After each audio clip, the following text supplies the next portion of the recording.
Good morning. I welcome you all to a session on arrays. In this session, we will discuss about the definition of an array, how to declare an array, how to make use of an array, how can this array be made use to pass values towards a function, and at last how to sort values in an array. These are the topics that will be handled in this session. To open up, what is an array? An array is a structure which can store related data items together. An array can be treated as a static entity which has a same size throughout the program. In later stages, we will discuss something on dynamic arrays which would not have a fixed size or a same size throughout the program. Now to start with a basic array. An array is a group of storage allocations which tries to store a number of numbers together or a number of characters together. In short, it stores data items of a same type together.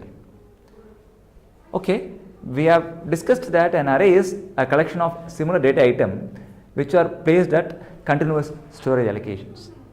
How do I refer towards an element in an array? To refer an element in an array, we will have to specify the name of an array indexed with the position number. Then what happens to be the format of an array name? An array name or an array is designated by an array name along with its subscript value, which is termed to be the position number. Let us have an example of how to have an array. An array has to be declared first before it gets used up. The format for an array happens to be something like an array name. An array name is a name that you give for an array which is followed by a position number.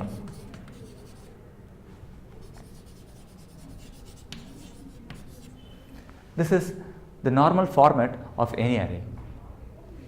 To start with, let us go for the declaration of an array. Declaration of an array usually starts with the data type that we give for that array, followed by the name of an array, which is soon followed by the size of that entire array. If you look at this, in this declaration, integer is the type of the array that we are going to declare, A is the name of an array, and 10 happens to be the size of the array we are trying to make use. Then this array goes in for initialization and further manipulation of values. Now, what are the important points that we have to take care while we declare arrays? The important things that are to be taken care are the name of your array. The name of this array should follow the rules that we have for framing identifiers. Then we should be more precise on the number of elements that this array is going to hold at the maximum. That is the size of an array. So to start with, any declaration has a data type, array name, and then the size of an array. Okay, I have declared an array. How can I initialize a value into an array? Imagine I have declared an array that can hold 10 different values together. How can I initialize values into it? Initialization can be done as like this. It can be done as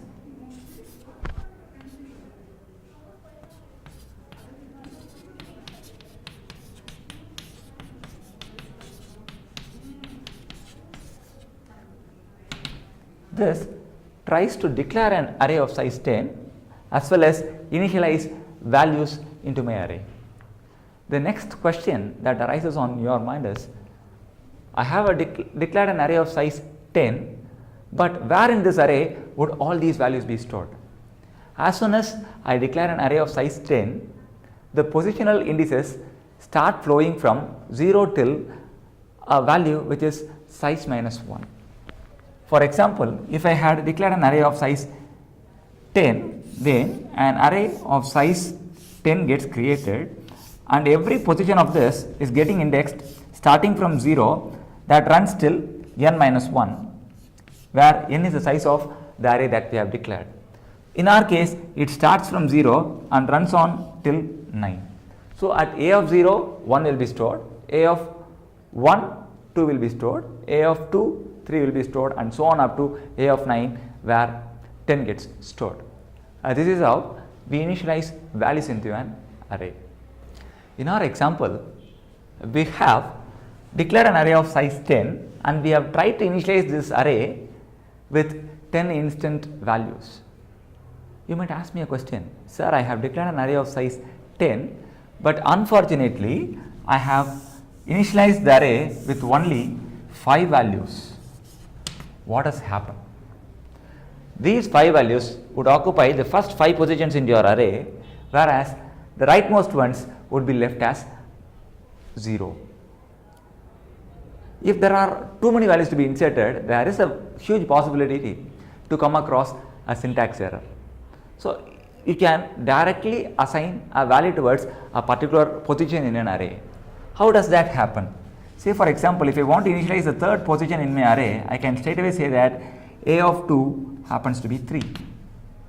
Here I would straight away move on towards the third index and place the value 3 in my array. This is a direct pushing of value into an exact location. Unlike other languages, C does not have any bounds checking. That is, there are some languages where whenever an array flows out of its bounds, then an exception gets thrown. But here in C, arrays do not have any bound checking. If size omitted, an initializer determines it. What do you mean by it? If I simply say if int n an empty square brace equals 1, 2, 3, 4 and 5. Now this initializer, the initializer will get the size determined. This is another important aspect of having your arrays. Then let us have a few examples where we would make use of arrays. These arrays need not alone be used to store integer values. It may also be used for characters. We may also have a character array wherein this character array gets named as a string.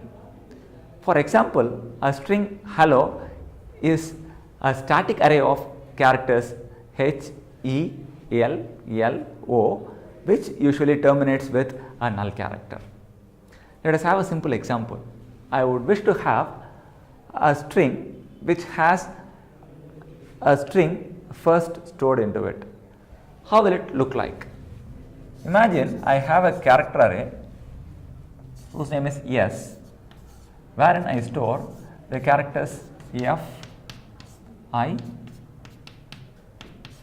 R, S and T. It usually has a null character which stands as a delimiter for your string. Now this is a typical character array within which I have stored a string which is delimited by a null character, or it is also known as a terminator which is present in a string.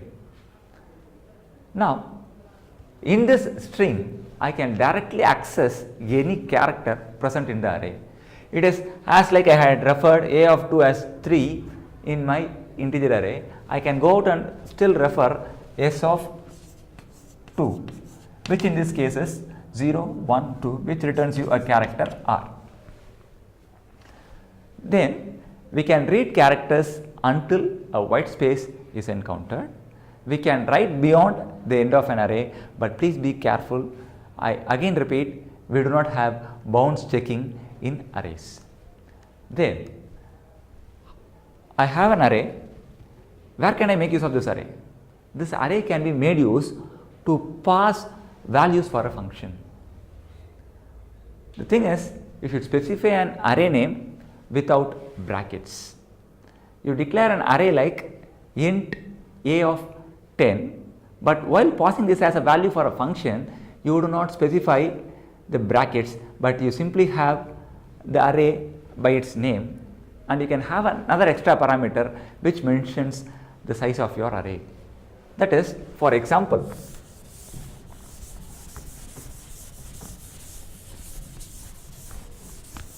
I have declared an array of size 10, imagine. I would like to pass this towards another function as a parameter. Say for example, the name of that function happens to be add. While I would like to have this passed as a parameter, I can simply pass a as a parameter along with its size as 10. Now here add is a function which takes in as parameter an array, then it takes its size as another parameter. Arrays passed, or they can make use of call by reference. Name of array is the address of your first element. Imagine an array is a collection of a number of elements, but the address always refers to the first element in an array. That is termed as the address of the given array. Functions always know where the array is stored. It modifies the original memory locations based upon the later addressing. Now moving on towards passing of array elements. The array elements are passed by call by value. That is, you can pass subscripted names to a function. You can still say I am going to have add a of 5. It is still valid in parameter passing. The next one happens to be function prototypes. You can still have arrays passed along with their subscripted values. It is something like void add, which is a function which can still take in parameters as arrays. That is, I can still have int a and then I can have int b as parameters, wherein I am going to have a function called add which takes in as parameters elements that come from an array A and another element from an array called B. This is still possible. The parameter names are optional in the prototype.